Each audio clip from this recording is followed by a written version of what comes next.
Hey guys, and welcome back to this channel. In this video, I'll be showing you guys how you can fix like broken furniture that your dog ruined or your cat. I don't know if cats can do it in Heartopia. So if your pets are naughty, it's more likely that you'll end up with furnitures like this.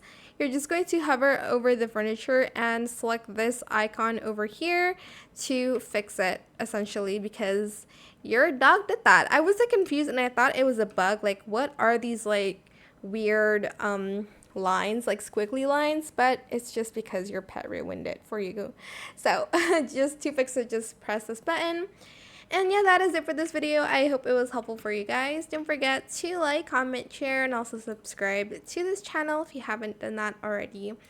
If you have any more questions about this video, just leave it in the comment section down below. I will try my best to answer them all for you guys. And if you found this video helpful, please click the thanks button as well. That is it. Thank you so much for watching. Bye!